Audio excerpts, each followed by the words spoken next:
Social media is Peg Fitzpatrick's passion. She works with global brands and leaders, spearheading successful social media campaigns for companies like Motorola, Audi, Google, and Virgin.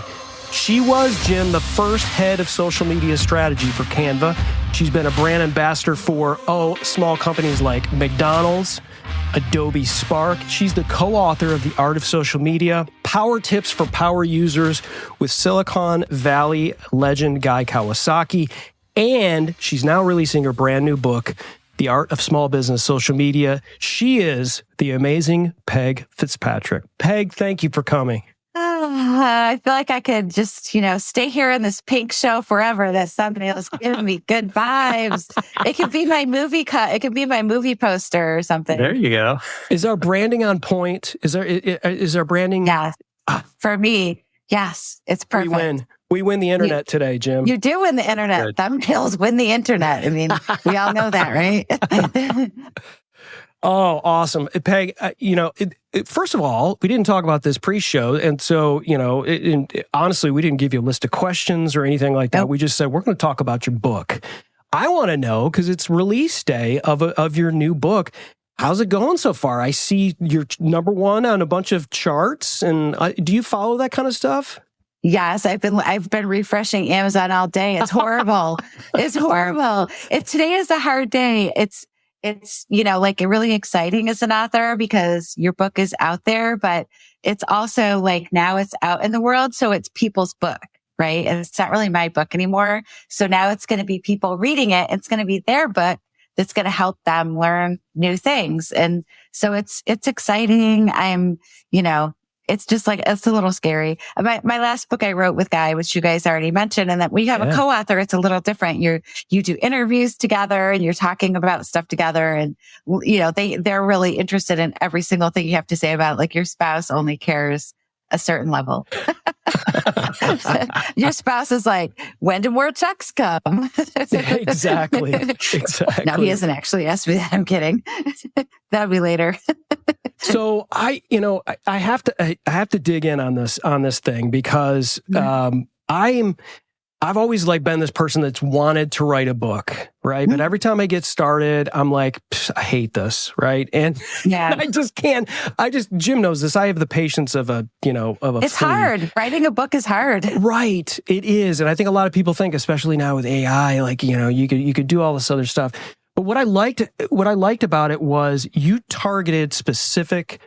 specifically targeted small business. I mean, it's in the title, that's it. And you certainly are, looking at your resume and your repertoire, you are certainly capable of, you work with companies like Canva and McDonald's and all these other, major brands. Why are you targeting a small business? Is it a passion for you? Is it, or what's the reason there? So the biggest, one of the reasons that I got started with, there's two aspects to it. One, I would get a lot of emails from small business owners saying, I have this company and, I see what you do online and I really think you could help me. And I could help them, except for if I work with clients, which I don't really do client work anymore. But, when you work with people, it costs a lot of money, right? And small businesses don't have that. So one was to help that. And then number two, during the pandemic, we all saw the businesses that did not have any social media totally fail and a lot of times just close and they're gone. And every small business is someone's dream. They had the dream that they wanted to have a bakery. And so they saved up all the money and they, got the recipes and they got the space. Then the pandemic came and they couldn't, their staff got sick and, a million different things happened during that time. But the reality was if people didn't have social media to let their people know their hours, let people see what's on, what they sell, where their location is, all those kinds of things, they just failed.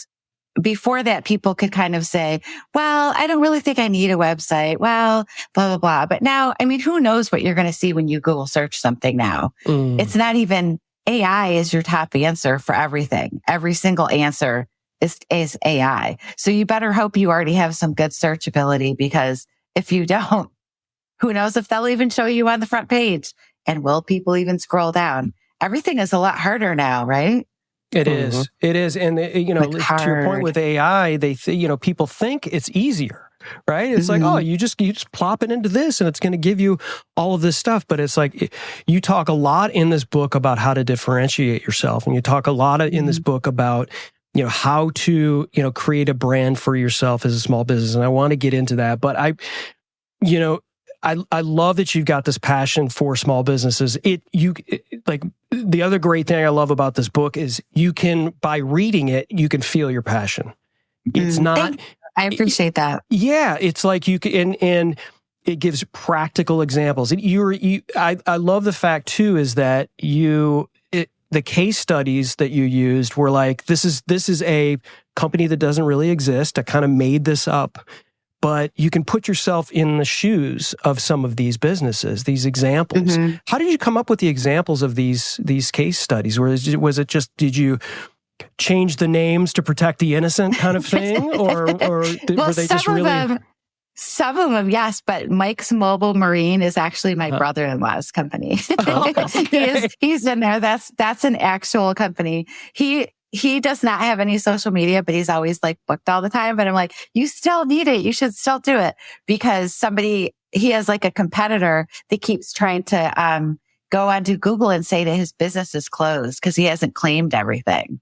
So they're like the downsides of things, So some of the things I just made up. And the reason that I did that is because everybody always thinks, but what about, I'm different. What about my business? I'm this, you know what I mean? Like, so that just to give more examples so people could kind of say, okay, I'm this, like if I'm a florist, blah, blah, blah, blah, blah. Cause there's, I don't even know how many different kinds of small businesses there are in the world. There's kind of almost an infinite amount, right? And people are creating their own kinds of businesses all the time. So I tried to just give like a wide variety so people could feel seen, and feel like they could do it. That was really like, my background. I went to college to be a teacher. So my background is education. And I actually was a Title I teacher. I taught little kids in the elementary school, which was amazing. So I really worked hard to make this go from the beginning to the end, like practical steps from the beginning to the end to first you do this thing. Cause I've done it. I just wanted people to be able to read it on their own. And it's making me so happy already. Some of the people that have the book. One of my daughter's friends just started a business locally. She just started a skincare business. So she's starting from scratch. And she is a viral TikTok person. She's got 75,000 followers on TikTok, but that doesn't mean you can market your small business. Right. Because it's different.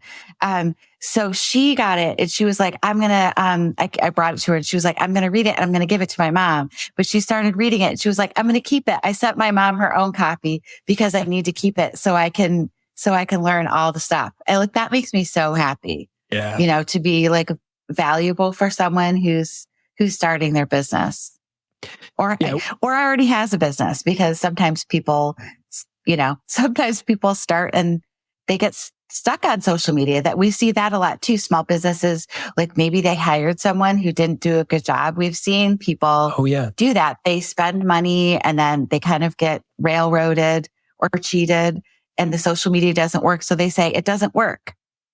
And it's not that social media doesn't work. Yeah, I tried it. I tried it for a week and I didn't make any sales, so it didn't work. So I'm not doing it now. And I think too, and we had, Katie Brinkley, right? Our last show. And she talks about posting less as opposed, so you have people say, oh, you got to post multiple times a day. Some people, it's more about engagement. But I also think too, right? It's that whole thing of oh, well, why would my business need social media? And I used to work with, the Institute of Management Consultants, and a lot of them are older and they're oh, well, I get my referrals by word of mouth. But I think that's become harder and harder. And I think even for us, right, we just had a major change, if you want to call it that. I might have been the first person to post a Amazon show link on Blue Sky to let people know about this. Right. And so I think, and look at everybody who showed up. No, that's right. I hope some people are here. Yeah, but if you're from Blue Sky, leave a comment. We had a lot of likes.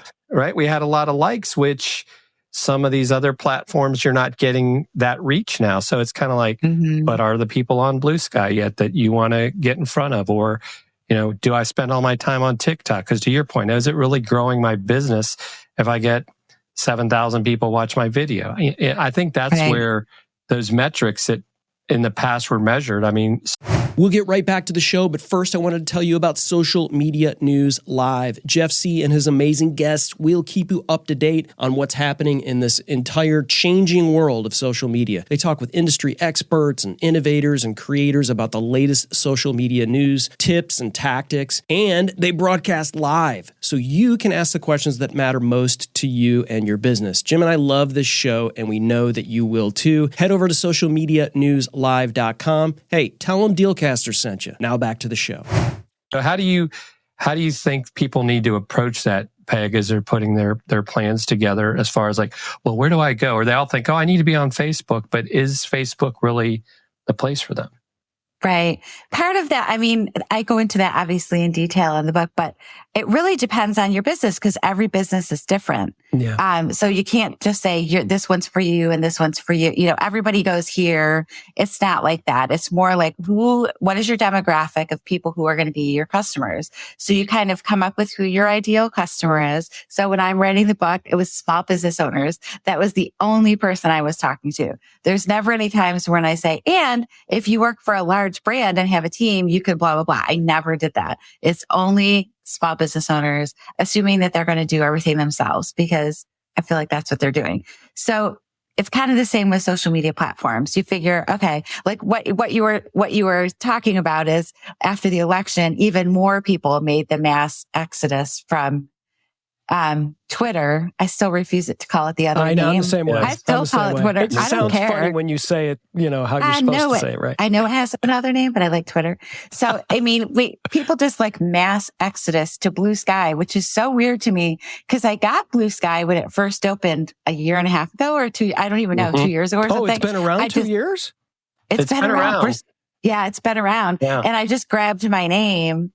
And I never even posted it. I didn't do the hey, first post deal thing. I just grabbed my name. That's one thing. If a new social platform pops up, you should grab your name, especially if you're a small business. Even if you don't think you're going to go there, just go to the new thing and get your handle so they're the same everywhere. So I just did the land grab and I grabbed my name.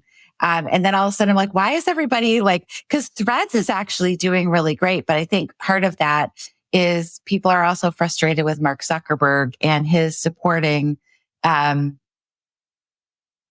regimes. I don't know what we want to call it. We have a no politics rule on this show. No, I'm kidding.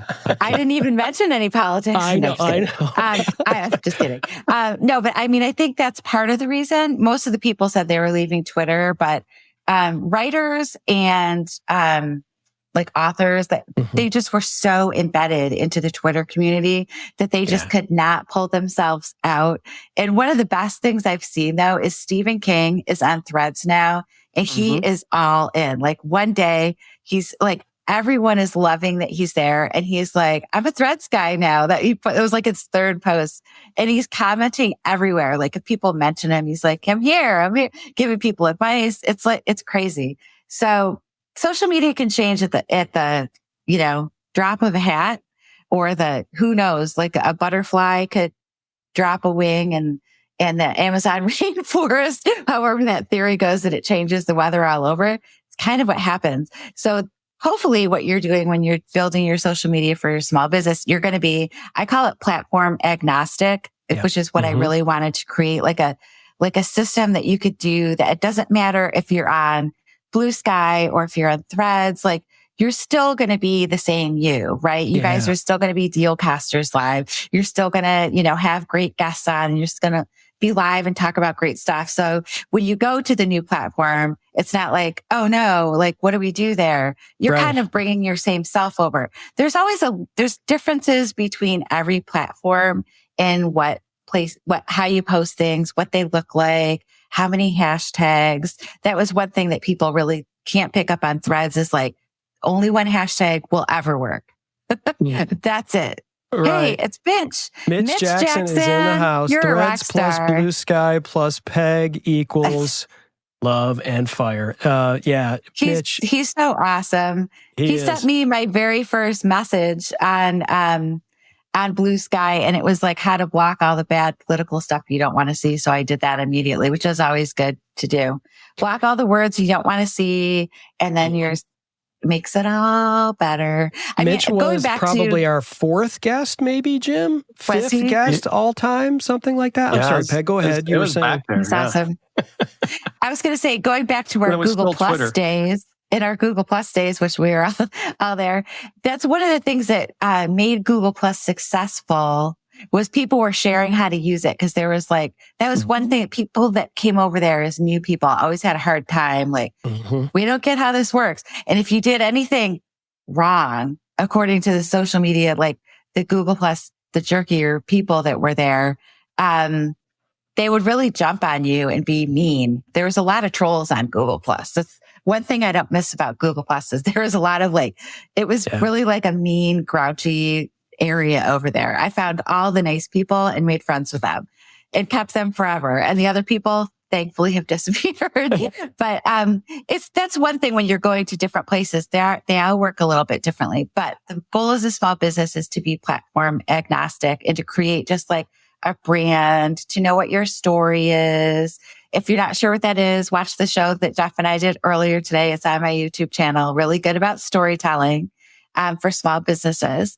But yeah, so it's really not so much about the platform as it is figuring out, what your brand is and what your goals are. Like if you're a show, if you're a podcast or a live stream show, that's your thing. But if you're, say you're what small business, name one and I'll make up a thing. Pick one. Jim, pick one. Candle shop. Okay, great. So you're a candle shop, and I have someone that I follow who's amazing at this. So you make candles and, then you're going to say, okay, so this is my thing. Obviously you want to sell your candles. That's the main thing. So the first thing you're going to do is set up your website, which a lot of people aren't even recommending that people start websites anymore. And I think that is a big mistake. Don't build your brand on TikTok or Instagram. You have to build your brand on your own. Have you guys had people telling you that? Because Oh yeah. I don't need a website anymore. I just need a Facebook page, or I saw just an need article an Instagram. too that said that in 2 years, websites won't matter because of the AI, but you still got to have somewhere. And I disagree with that. Yeah.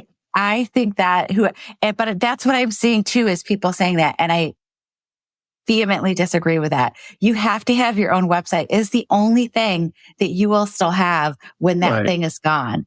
Everybody's all, yay, TikTok. And I heard zero things about how Trump was the one who wanted to get rid of TikTok. So I expect to see that pretty soon coming back. And I know we didn't want to discuss politics, but that is one platform that is discussed. You keep pulling us back in, Peg. I'm sorry. I hate talking politics too, but it is a fact though that it is a Chinese company, and you heard whisperings about it. And then when the election came up, neither side wanted to talk about it. They're like, we'll just ignore it.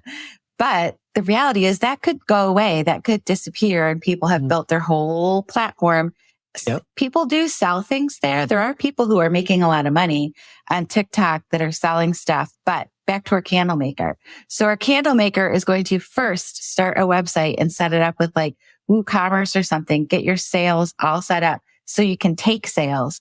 Then you're going to start building your social platform for people who like candles. And then you want to, figure out ways that you can get into certain groups. I saw the most amazing Instagram account today. This girl was doing, she was making if movie characters had, camera rolls. So she did when Harry Met Sally, if Sally Albright had a camera roll, this is what it would look like. And then it was all photos of what her camera roll would look like. Oh, okay. And then she said, if you want to see what it would look like in real life, you can, comment whatever, because she was using ManyChat. And then you would comment and she would send you a link to it. She's selling shirts and things that have famous quotes from movies and things on it. that are really beautiful, but it's very, very subtle sale. All of those are not going to be direct sales, but then you're like, I do love When Harry Met Sally. Then you pull it up and it's got shirts that are like, I'll have what she's having. This, I'm all for Sally's, custom sandwich. They're like, and they have a whole bunch of different movies, but I was like, that was very clever. So she's not the candle maker, but that example was so beautiful of just, she's making something that's aesthetically pleasing, very interesting to people. I'm not really sure what the legalities are of using character names in your stuff. I would say you could get sued.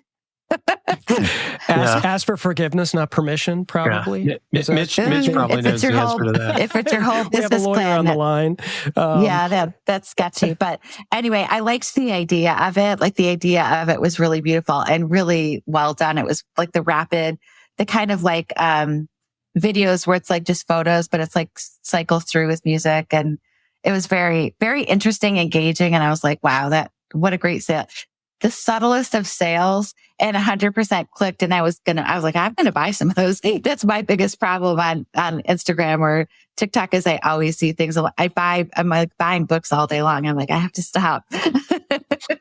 We're going to get right back to the show, but first I wanted to introduce you to the amazing Cloudlifter CL1 from Cloud Microphones. This amazing little blue box boosts your dynamic podcast mic signal for pristine audio quality in just seconds. Jim and I love ours, and you can snag one of these CL1s or new Cloudlifter X's for yourself from the links in the show notes below. Elevate your audio content with the Cloudlifter. Now, back to the show.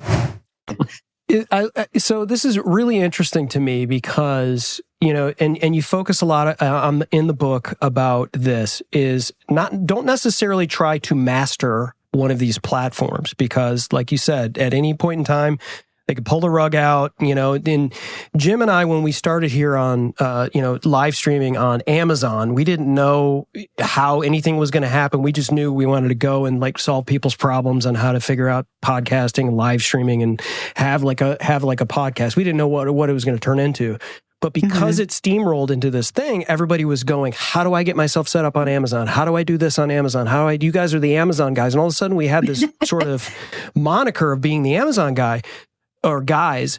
But we were like, we're not, we happen to be on Amazon. We happen to be talking about that. And we're happy to walk you through all of this process. But our initial thing was never to be the Amazon guys. Our initial thing was to do a show that's engaging, show people that we're remote producers and have engaging podcasts with people like you and Mitch Jackson and Jeff C. and all of these people and create a podcast live in the middle of that place. And we always said, if Jeff Bezos snaps his fingers and Amazon Live is gone, we still have something. And I think we've seen happen on other platforms, right? Yes. Live disappears. Well, and you talk about this in the book, right? And here we go, Google Plus, right? You were in the process of doing a book with Guy on Google Plus, right? And so Google Plus, gets yanked, even though it was massively. Who did actually publish that book. Oh, he did. Okay. He did actually publish that. And I was not a co-author. I did all the research for that book.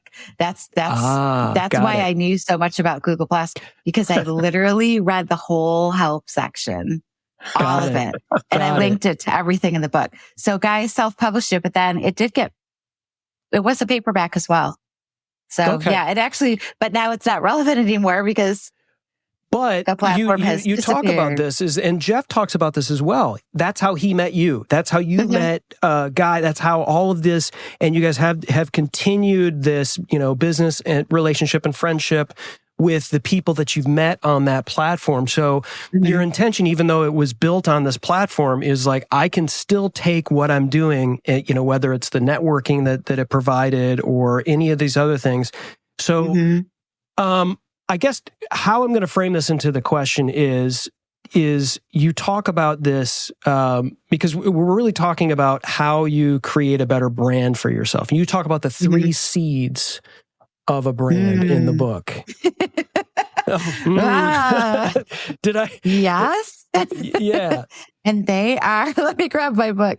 Oh boy, let me even think about what they are. You're really putting me on the spot. I 100% wrote it. And I'm like, which are the 3 C's? That was like one of the things I was like, I need like an acronym or something in here. I should make up a thing. Well, you went into like developing a mood board, which I'm like, you know, for me, I'm so like for me, I can't even think about putting together a mood board for a brand that I have, right? You know, for me though, I like to think of things visually. It's part of the whole process for me of creating things, and actually even who you want to reach and what you want to do. If you're really just starting out, a vision board or a mood board is a great way to do it. And I actually did one before, I think it was even before Pinterest was around. I did like the old school kind where you cut out like magazines and stuff and put stuff on there. But now I would make a Pinterest board and just make a secret board and pin the things on there, because that's how you figure out visually what you want it to look like. So when I wanted to redo my website, I could do a lot of the front end stuff. I can't do some of the really deep coding in the back end if I want to change something in the theme. So I had, you know, created a board, and then I put all the things in there that I want. So you're like looking for fonts that you like, looking for like colors that you like, because I had a brand website done for me and I didn't like the colors. And the person was like, you'll end up liking it. Trust me, you know? And I was like, it never grew on me and I hated it every second. It was like a slate blue with gold, but not like a sparkly gold, but like a yellowy gold. It was, the colors were not me at all. It made me unhappy. It's kind of like if you make a room in your house and you don't like the colors, or you move into a new place and it's someone else's style and you're like, I just don't like it. That's how the other website always felt to me. And like when you go to someone's website, it's a very big representation of who you are, because they're not meeting you right. They are meeting you right then, but you're not there to say, hey, this is what I like, and this is what I talk about, and this is what I do. So you have to really make sure that it's visually appealing, that it speaks to your brand, and then that all your text and all your copy really says that too. Like, are you telling enough about yourself? Like, are you giving people a good picture of who you are? And you might think you are, but then maybe you're not. And one thing that I love to do with text, I'm sure you guys do it because you're totally techies, but sometimes I'll take little pieces of things and I'll put it into AI and I'll say, can you tell me what kind of vibe you get from this, or what's the, you know, and have it kind of, you have it. That's a cool idea. If you haven't done that at all, have you asked it who it thinks you are yet? Yes, I have. Okay. I felt very self-serving there. It's like when you Google yourself, you know, or whatever. But you got to know if so Googling yourself and looking yourself up in air are like kind of two different things, because you want to know, like, is it kind of, are they getting the right idea of who you are? Like, you know, do I need to like swap things up? And then it's like, so you could ask it, like, tell me who you think Peg Fitzpatrick is, like, and what she does. And then it'll like get and do it like, so it's like an incognito one, not like in your main thread where you're all the time telling it who you are. But it's really interesting. And then say, tell me 3 things about myself that maybe I don't know. And then and then it explains it. So it's really good to just like help you stay on track and help you know that you have the right message going on. So, you know, have it analyze your own stuff from your website and say what, you know, because I have a lot of blog posts on my blog. It is just a lot of content. So I'm like, what is this telling people? What is, you know, and it's, you know, either you're going to find out, yes, I'm like right on track or not. And I think that's one of the things with AI. It's like all the stuff that we already have out there, it's using that. And you can't necessarily change it. It's not like Google where you could try to like, right. I don't know what you do if it's not right, but I think it tells you, well, I'm missing this aspect. Because maybe you think that your message is really clear about who you are and what you do, but maybe it's not as clear in your text, because that just happens like when we're writing stuff ourselves, right? Yeah, it's almost like bouncing something off of somebody that's an assistant or whatever. It also feels very much like a horoscope, like a robot horoscope, you know, like so. I like horoscopes, though. Yeah, okay. Pisces. Although I haven't had any horrible ones. I had a great one today. I read my one today. It was like, you're going into a new 2-year period of like healing and growth. And I'm like, yes. I don't know why it's so long, but Thank you. So I've got a question related to all of this stuff, Peg. It's kind of been gnawing at me a little bit because Jim had mentioned we just had Katie Brinkley on, and you also seem to be aligned in this thinking as well. Is that like you looked at a brand or whatever that somebody had done for you, and you're like, I don't like it, or like you walk into a room and you don't like it. What would you say, what about someone that would say, hey, you're not your customer, you're not your prospect, you're not your client, like just because you might not like it, maybe your ideal person that you are solving problems for, or, providing a service for, maybe they're more attracted to something that you don't like. Like, what would you say to that? And how does that relate to the platforms that you want to be on to promote that? We're going to get right back to the show, but first I wanted to tell you about the game changer for your audio setup. Of course, it's the one and only Shure SM7B microphone. This iconic beauty is a go-to for top-notch podcasts. You've seen it on streams. It's the perfect microphone for any environment. You don't need a fancy studio. It's got built-in protection that handles background noise like a pro. Jim and I love ours, and you can level up your audio game today. Just check out the show notes for the links. Now back to the show.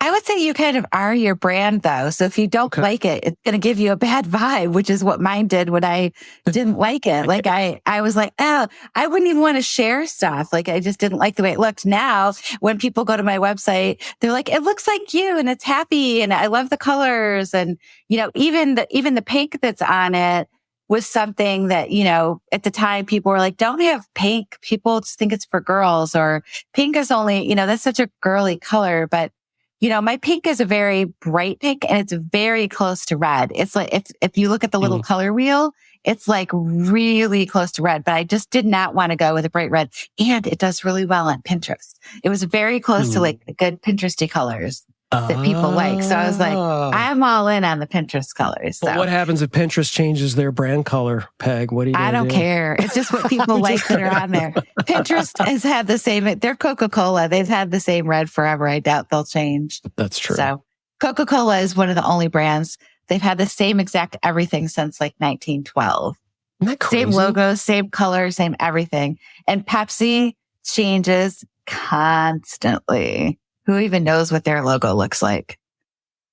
Yeah, it's like, is Coca-Cola like the unicorn? So like when I always hate it when somebody talks about podcasting and they try to talk about Joe Rogan. It's like, listen, like, or music and they talk about Taylor Swift. It's like, okay, you're picking like the unicorns, right? Is Coca-Cola that? Coca-Cola? I don't know. Nike, I mean, they still have the Cola Wars. I don't think their logo won them the Cola Wars or didn't win them the Cola Wars. I think people like the way Pepsi tastes or Coke tastes, right? Yep.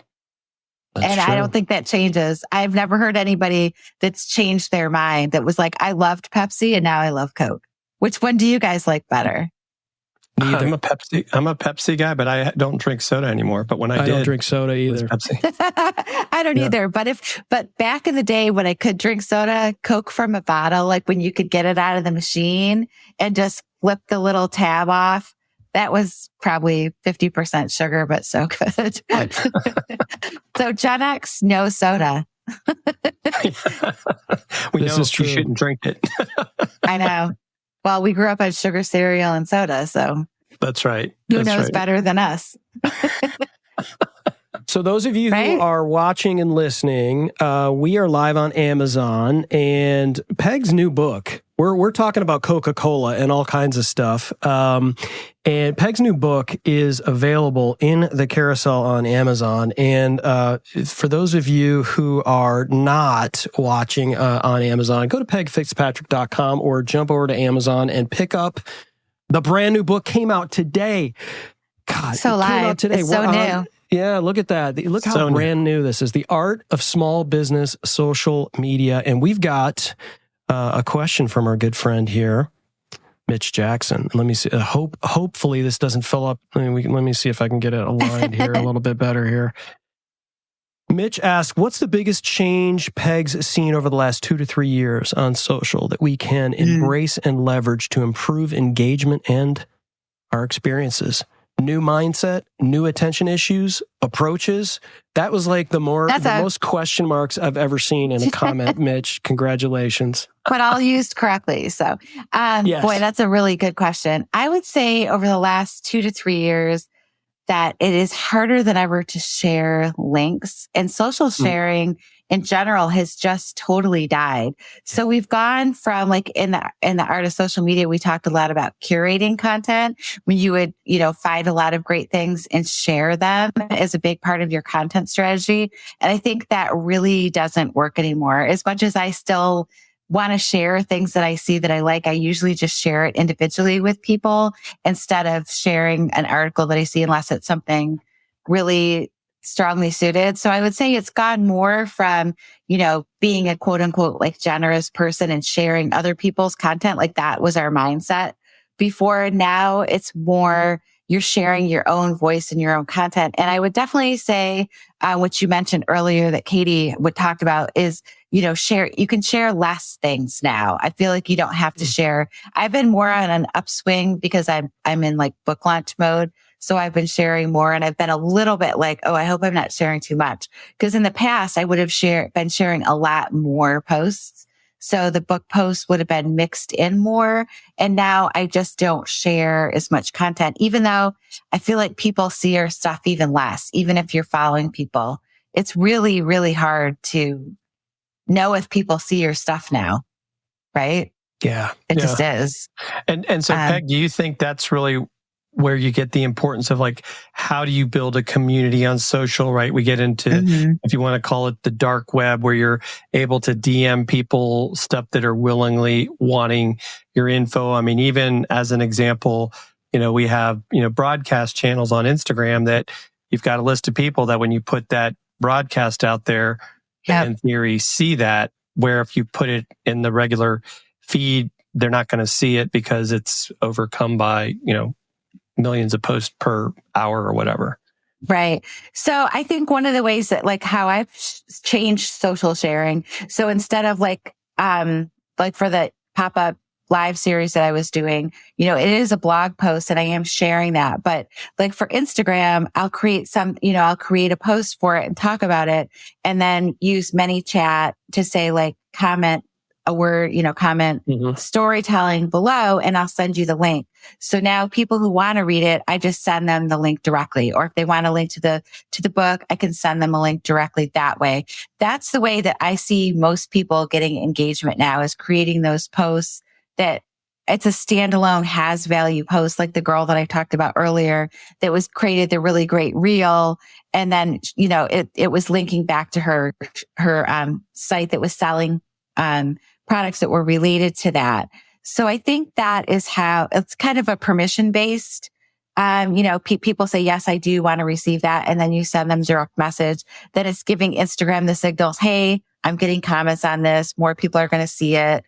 And then you're direct messaging with people. So again, that's the messaging telling Instagram, yes, people think this is important and these two people are connected. So we should share their stuff with each other.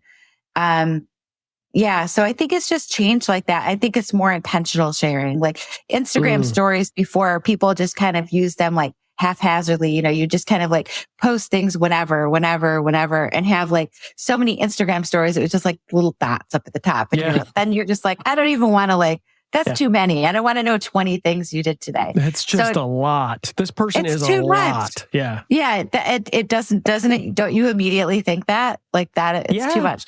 So just be intentional with 3. Just share 3 stories and make them very intentional.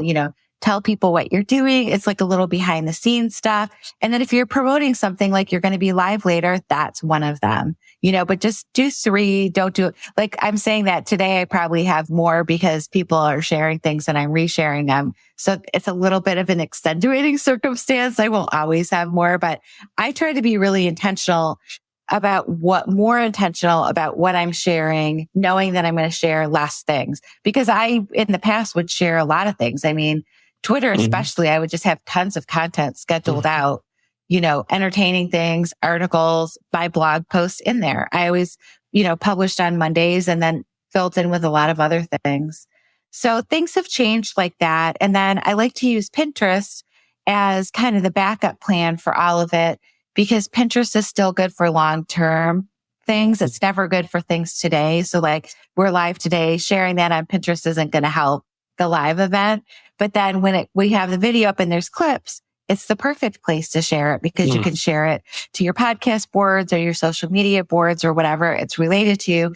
And then over time, people will see those. And vertical videos are very popular there and not being used as much as they should be. So it's a great place for show clips. Which is why I went to your site today, Peg, and downloaded, ladies and gentlemen, if you're curious about Pinterest, we have the goddess of Pinterest here live on our show. And I downloaded the guide, which is called the 5x5 Pinterest Power-Up Plan. That is a lot of alliteration, the Pinterest Power-Up Plan.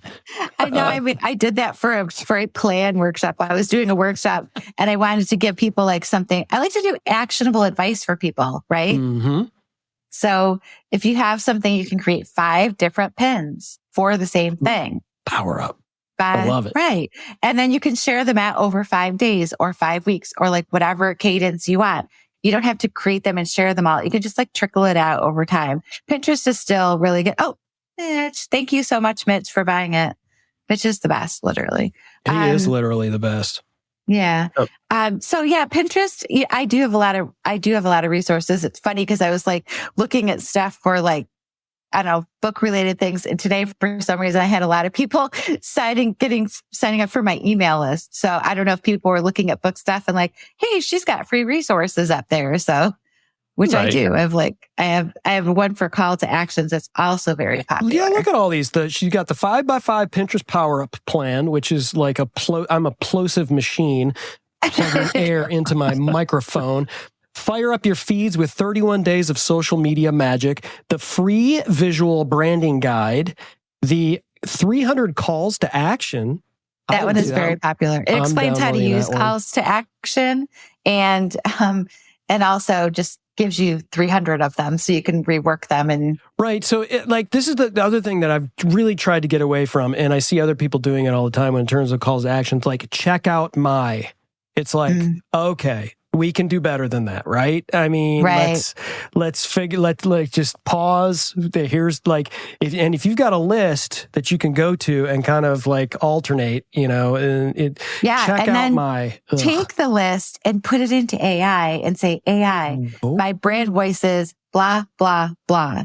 I need new, fresh calls to action that fit my brand that they're not going to see everywhere else. So don't give me ones that you see all the time and have it and then see what it gives you. If it gives you crazy things, then say, no, I really need them to, my goal, and tell it what your goal is too. That's important too. Say my goal is to get people to watch my live show or to download the video or subscribe to the podcast, whatever they are. Because podcasts, there's so many podcasts, just like blog posts, you want to make sure that yours are not the same as everyone else. And then tell it not to use the rocket emoji. Exactly. Like kick out the standards. Yes. Well, you can use emojis, but don't, be unique. I only like these 3 because you can even you could be branding with your emojis as well, right? Because it's all part of it. I only use these 5. So no rockets. No rockets. Hashtag no rockets. So Peg, yeah, we've got some questions, Jim. Let's a lot of questions coming in So Jeff C, we know this guy. He's got a question. What steps can businesses take to revive a dormant social media account and re-engage their audience? There you go. That's a good question. Social media CPR. That is 100% Jefffer. So, if you have a dormant social media account, the first thing is, don't come back and say, I've been gone for so long. I'm so sorry. Don't do like the big, it's kind of like when people get all dramatic and they're like, I'm leaving Twitter. I'm never coming back. Nobody cares. And when you've had a break, we don't need an explanation. You don't need to make a big deal about it. Just hop back in. But when you are hopping back in, make sure that you have the time to do it this time and that you know what your plan is. So have a plan before you're going to hop back in and create like at least 1 week's worth of content. So you have something going so you don't say, okay, I'm going to start. And then you start one day and then it comes to the next day and you're like, oh no, what am I going to post tomorrow? And then immediately after coming back in, I don't want to say failing, because it's hard to be a small business owner, even just to be like you guys and me, like some days you're just off. So having a little stockpile of stuff is very, very good for you. So keep a little file of B-roll and photos that you can go to for your brand. I like to keep them in Canva. I use Plan. I don't know if you guys have used that. They have a really great media, section in there where you can just like put all your stuff for 1 month, and then you can use all the images and put the text on stuff. So it kind of gives you this. I like to do the visuals, then do the text, then put it all together. It's a process, right? So yeah, if you need to revamp your social media, first do a little deep digging and say, why did this happen? Did I get too busy? Did I not have ideas? Did everything change and then I got lost? Were you trying to do TikTok and someone said you had to do 3 TikToks a day? Nobody can really do that unless that's your only job. And even at that's a lot of videos. So I think, looking at where you kind of broke down a little bit, take a little time and look around the main platform. If you're hopping back into Instagram, maybe things are a little bit different. Reels are popular and carousels are popular. And then stories, like I said earlier, just kind of doing a few stories, not 20 stories. So kind of take the temperature of where you're diving back in and then come up with like a plan for a week, and then really look at what works for you. Like, how much time do you have to do this, and create a content calendar for yourself. Even if you don't create all of the content, create a calendar. I mean, I was just going to pull it out, but I literally have an actual calendar that I use every month that I write on, and I put what things are going to happen when. On my little calendar in front of me, I have another calendar, and that I had so much Reels content posted. I had posted where I had different things, because some things were coming from Plan, some things were at Instagram. Today's was like an Instagram draft because I needed to do something different before I posted it. There's never one thing that works. You're always doing a couple different things to make things work. So it does take planning. So make sure you have time to do it, and then kind of take the temperature, create some content, then just take a breath and step back in. You don't need to say, I've been gone. You don't need to make the big announcement. Just step back in and re-engage. And it might take a little bit because, it might take a little bit more work. It's not like hopping back in, you're going to get a lot of engagement right away. But I think engagement is down everywhere. Yeah. Sadly. And I think it's good. And Mitch has a comment here too. And I think it's important for people that are listening to this on the audio podcast and watching it live or watching this on replay to understand, especially as you crack open this book and you start going through this stuff. I'm going through it too. And I'm going, yep. Guilty. Yep, I do that. Yep, I shouldn't be doing it, but I do that. And I do this wrong, and I do this wrong. It's not wrong. I never say people are doing it wrong. Okay. I try to make it friendly, right? Right, exactly. But it's good. It's okay, I need to make changes here. But you're not going to be able to do all the changes in one day, right? You got to just chip away at it, and don't feel overwhelmed. You even said this, as you got near the end of the book. It's like now your head's just full of all these great ideas. Now start to just apply one here and just get 1% better every time. Mitch says this is brutal. Peg's reminding us, me, not to do the things I do every day. Always learning, and that's really the key, right? I doubt that, Mitch. You're awesome. I doubt anything I said that you do. We've got another question coming in here. From Doug Lehman. Now, Doug does a lot of video. He does a lot of, leveraging, videos, doing interviews, doing clips, and, doing book reviews, and doing that. So he wants to know about curating content with reaction style video, the voice and video perspective. So in other words, maybe you're doing a hot take on somebody else's video.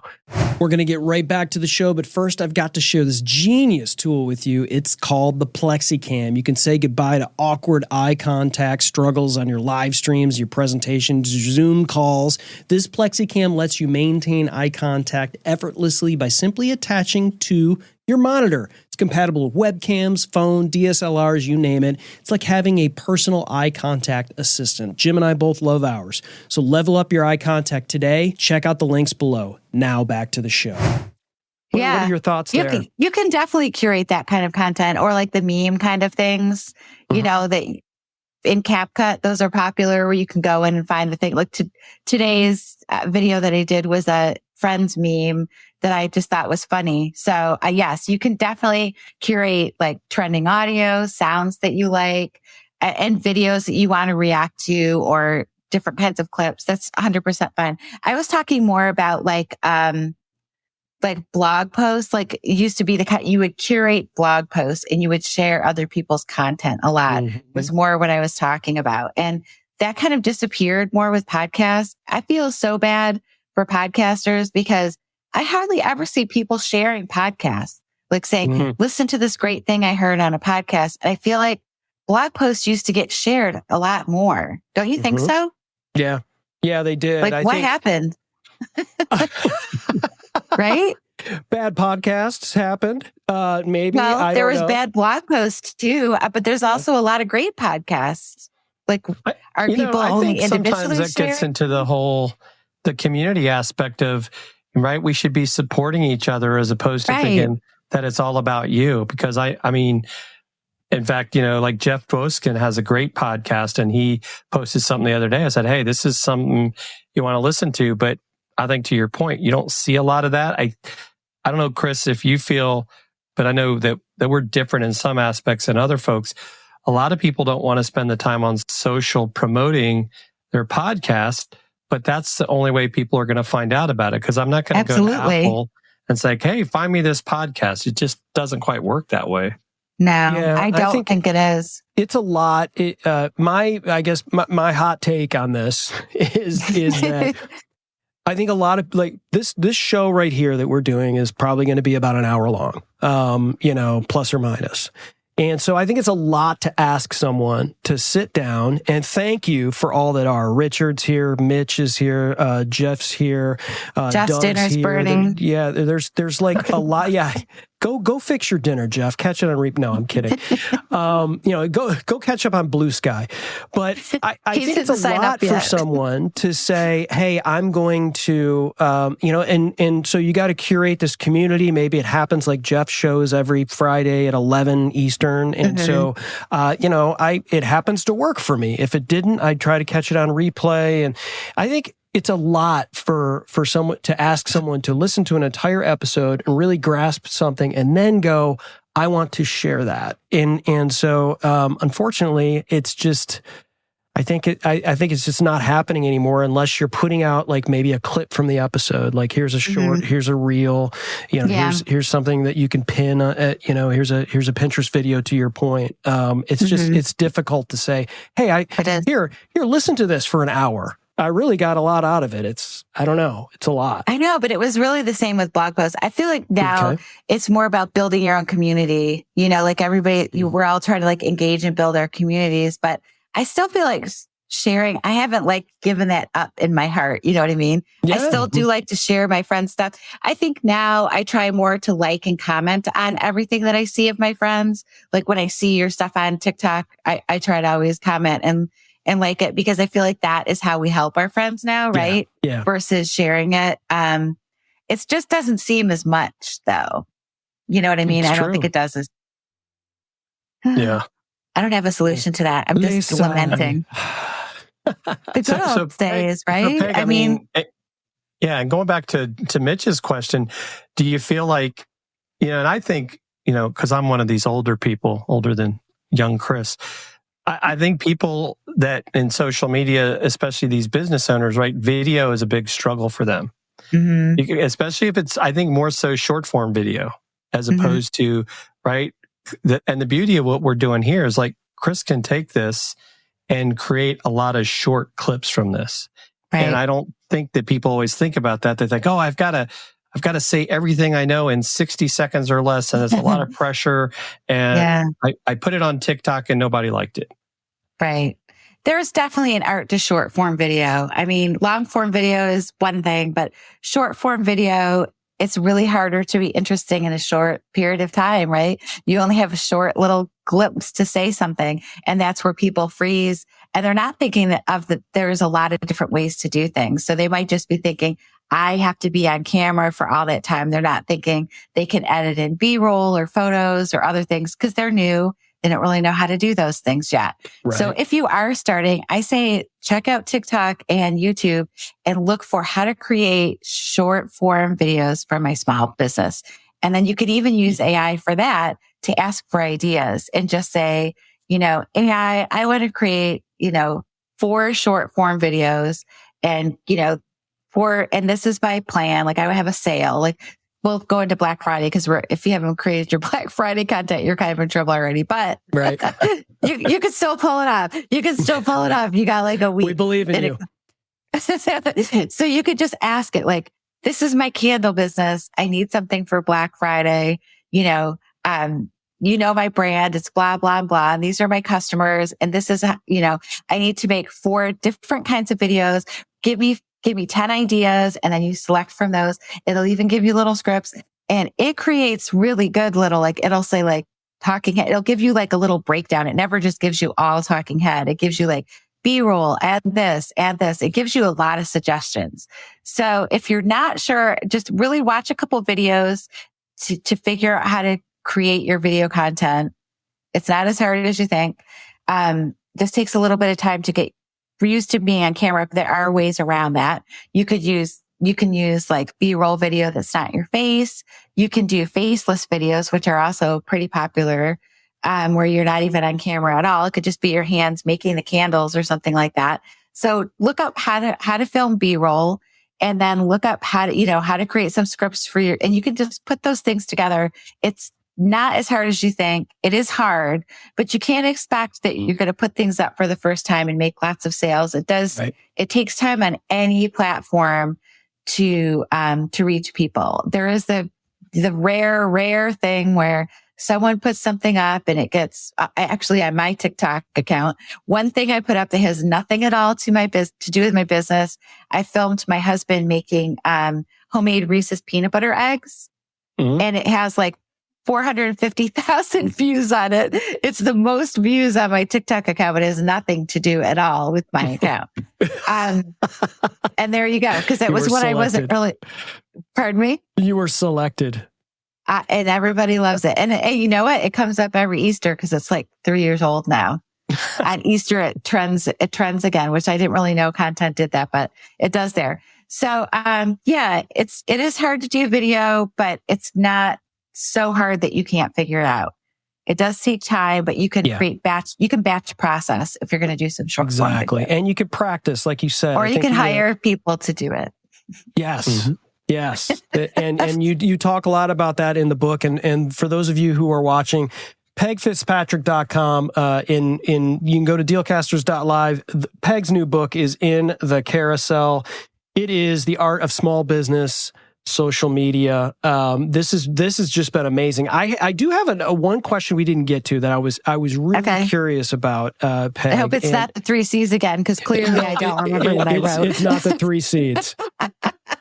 So, a lot of people will, they will hold back and just get the free plan with Canva or the free plan with StreamYard. And we always would say, hey, listen, if you really want to, kind of really, level up, I would use the term, you need to invest in your business. In other words, get the premium plan here, the Canva premium plan, all of these things to really get, all of that stuff under the hood of the engine and really be able to use it. You talk about in the book, that your marketing should be looked at as a cost center, as an investment. It's an investment.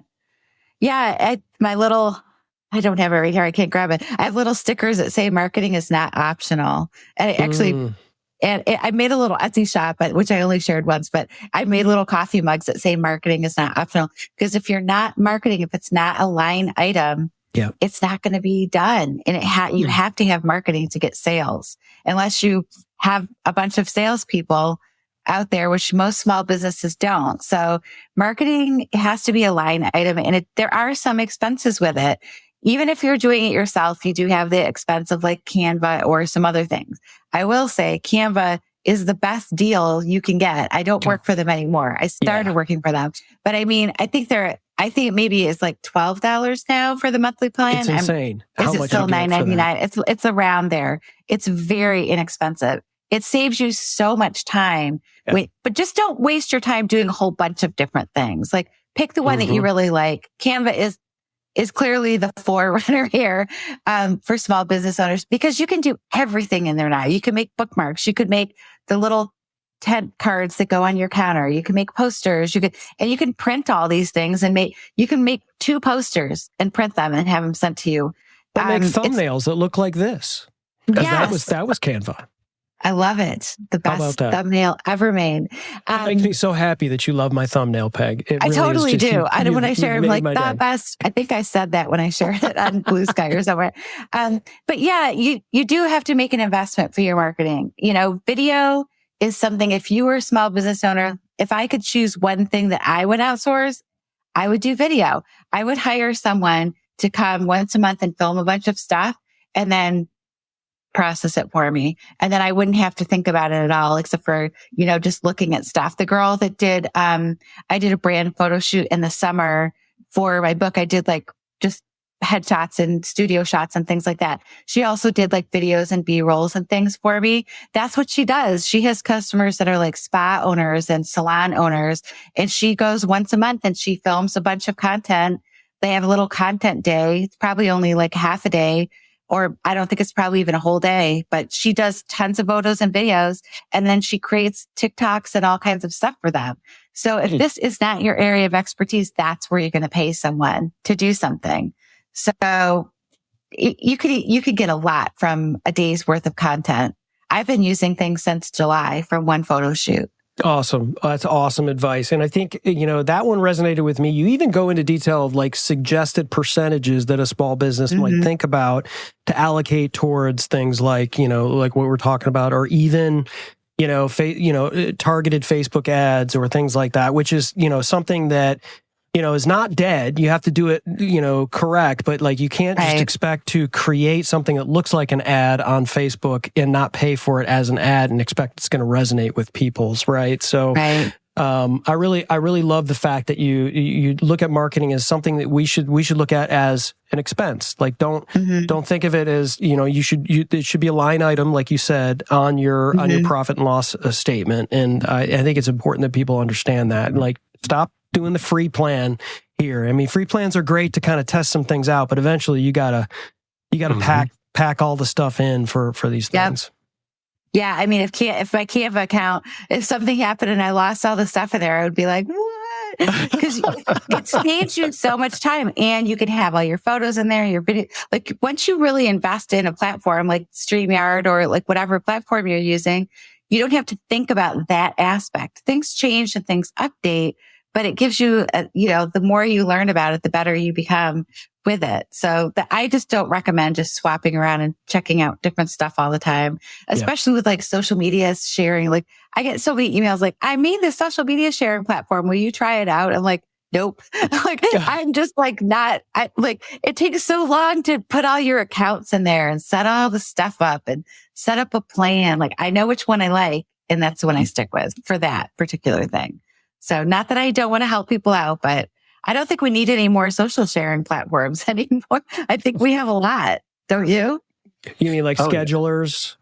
Yes, like schedulers. Yeah. We use Agora Pulse and we've used lately. And it's I think for the most part, I like to be more tactical as opposed to just like, set it, forget it scheduling. And does that mean I post less? Yeah, probably does. I don't think you may disagree with me. I don't think these platforms you're hurt by putting them in schedulers. Like, they look at it and they say, oh, this came from Agora Pulse, so we're going to squash it. I just feel like if you make good content, whether it comes from a schedule or native, I think you're going to get, it's going to resonate with people. But I just feel like, I know I could probably post more if I used a scheduler, but I just, for whatever reason, I just like to be a little more tactical and do it natively. See, that's where I like to get the bread and butter out of the way. So if I was you guys doing your show, I would know exactly what I wanted to create, and I would create all those things, and then I would schedule that all out.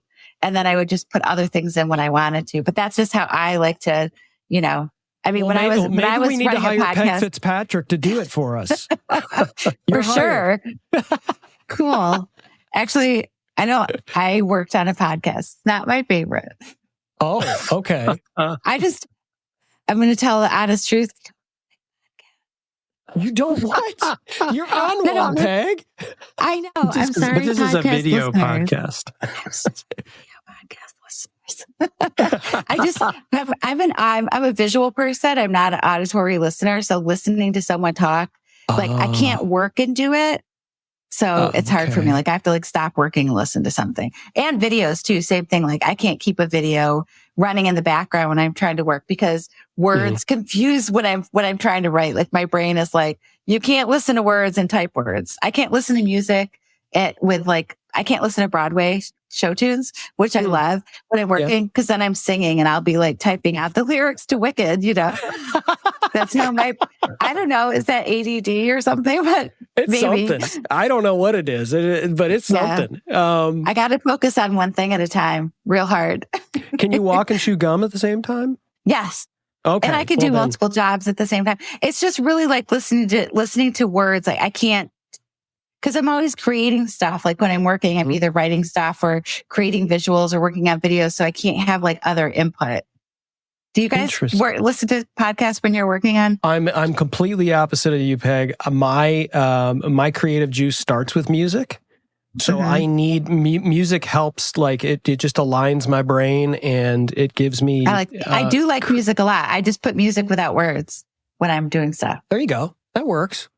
So I think I'm more sing. You want to I'm sing? like you, Peg. I've got to shut all that stuff off if I'm trying to create something, or I'll get distracted. It'll be like squirrel, right? Yeah. Right. Gotta have that pure creative process. Have to be That's focused. Amazing. I'm going to be chopping that up to a reel and putting that on a Pinterest pin for sure. That's going to be up in a few hours. Peg, this has been amazing. I knew we would have fun. I hope you did too. I totally did. Okay, amazing. And thank you so much. On the day of your brand new book, you showed up and graced us with your presence, and we are so grateful that you came here. And those of you who haven't bought the book yet, Mitch Jackson did. Why aren't you? The Art of Small Business Social Media. It's available now. Peg, if anybody wants to connect with you, pegfitzpatrick.com. Is there any, you're on all the platforms. You just said you got the real estate. I'm on Blue Sky, but Instagram is one where Threads is the one where I'm talk to people a lot, but now it seems like it's going to be Blue Sky. So I'm around, whatever. I mean, Facebook, I check in there. I check everywhere, but Instagram and Threads, Blue Sky, wherever you like to chat, I'm kind of around. I appreciate you guys so much for having me on your show today. My little book birthday. So thank you. Thank you. Thanks, Peg. And for everybody else, as always, don't fear the gear. Thanks for listening to Dealcasters. Congratulations, you've taken another step forward in your content creation journey. Please don't forget to hit the subscribe or follow button here in your favorite podcast player so you can be reminded every time we drop an episode. We love hearing from our listeners and viewers. And if you're wanting to watch our shows live on Amazon, feel free to follow Dealcasters Live as well at dealcasters.live.